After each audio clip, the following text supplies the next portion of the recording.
Russian Split. Alors, c'est une figure que beaucoup de gens veulent faire, mais vraiment, elle est possible pour tout le monde si on a les bons conseils. Ce que je vais essayer de vous donner aujourd'hui. Chauffez-vous bien les ischio-jambiers, tirez bien les ischio-jambiers, bien sûr, avant de tester cette figure. Donc, la façon la plus facile de rentrer dans un Russian Split, c'est d'un cupide. Pour rentrer dans le cupide, ou d'un reiko, soit d'un V, moi je rentre ici d'un reiko. On vient accrocher le genou du haut. Maintenant, on va se tourner directement face au sol.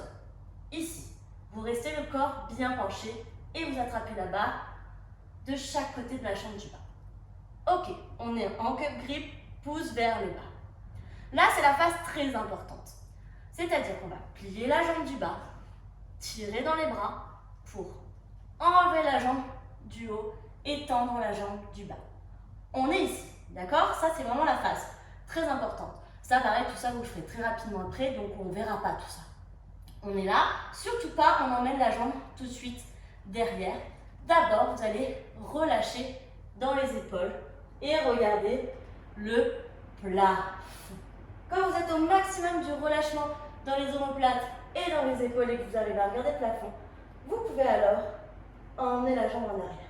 Alors, pourquoi faire ça? C'est qu'en fait, ça permet de gérer le poids dans les mains. C'est-à-dire que là, on a fait pratiquement tout le mouvement. Il ne reste plus qu'à gérer le poids dans la jambe de derrière. Si vous me faites les deux en même temps, c'est-à-dire faire tout le travail dans le haut du corps et en même temps amener la jambe vers l'arrière, c'est là où vous risquez de tomber parce qu'il y a trop de choses à gérer d'un coup et on ne peut pas se rattraper si la jambe commence à aller vers l'arrière. Alors que si vous avez fait tout le travail dans le haut du corps, vous sentez déjà si vos mains elles vont tenir ou pas et vous pouvez tout de suite rapprocher la jambe. D'accord? Alors là, pourquoi mon Russian Split est moche? Honnêtement, c'est qu'il n'est pas horizontal. C'est parce que pour l'instant, l'écart entre mes mains et mon pied du bas, il est trop grand. Mais c'est important de le commencer d'abord comme ça, avec un grand espace entre les deux, parce que c'est moins lourd dans les mains de cette manière-là. Mais voilà, du coup, on peut faire un moins bel écart.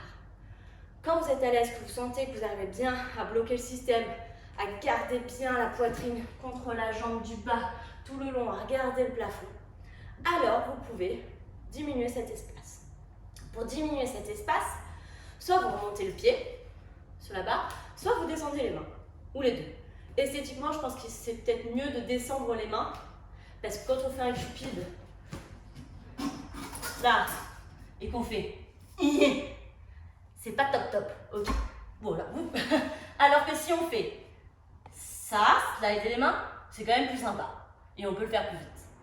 Ok, donc là, j'ai diminué l'espace entre mes mains et mes pieds, et je fais exactement la même manière. Je plie la jambe du bas, je tire dans mes bras pour détacher la jambe du haut, je garde ma poitrine contre ma jambe du bas, je regarde le plafond, je détends dans mes omoplates et j'emmène ma jambe vers l'arrière.